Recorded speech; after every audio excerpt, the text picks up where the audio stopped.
السلام علیکم، میں ہوں صابر پاکستانی اور آپ دیکھ رہے ہیں پاکستانی ٹی ٹی۔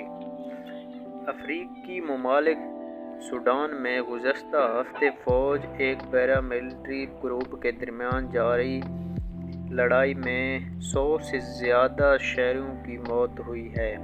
سوڈان سے موصول ہونے والی تازہ ترین اطلاعات کے مطابق دارالحکومت خرطوم میں مسلسل دھماکوں کی آوازیں سنائی جا رہی ہیں۔ گھروں میں معذور لوگوں کو خوراک اور پانی کی کمی کا سامنا ہے۔ فوج اور پیراملٹری فورسز کے دستوں کے ایک دوسرے کے ٹھکانوں پر گولہ باری اور گولیاں برسانے کا سلسلہ جاری ہے اور شہروں کے مختلف حصوں میں دھوئیں کے بادل اڑتے نظر آتے ہیں۔ ہلاک ہو رہے ہیں۔ امریکہ اور برطانیہ اور کئی ملکوں نے لڑائی روکنے پر زور دیا ہے، جبکہ اقوام متحدہ نے انسانی بنیادوں پر کیے گئے معاہدوں کی خلاف ورزی پر مایوسی کا اظہار کیا ہے۔ امریکی وزیر خارجہ نے جاپان میں اخبار نویسوں سے بات کرتے ہوئے کہا ہے کہ سوڈان کے لوگ چاہتے ہیں کہ فوجی اپنی بیرکوں میں فی الفور چلے جائیں اور ملک میں امن قائم ہو۔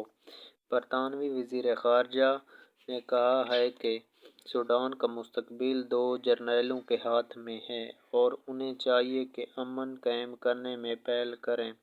چین نے کہا ہے کہ وہ سوڈان کی موجودہ صورتحال کو بہت بڑے غور سے دیکھ رہا ہے۔ روس نے سوڈان میں رمضان ماہ میں ڈرامائی واقعات پر تفصیل کا اظہار کیا ہے اور ہے۔ فریقین پر زور دیا ہے کہ وہ سیاسی عمل سے کام لیں۔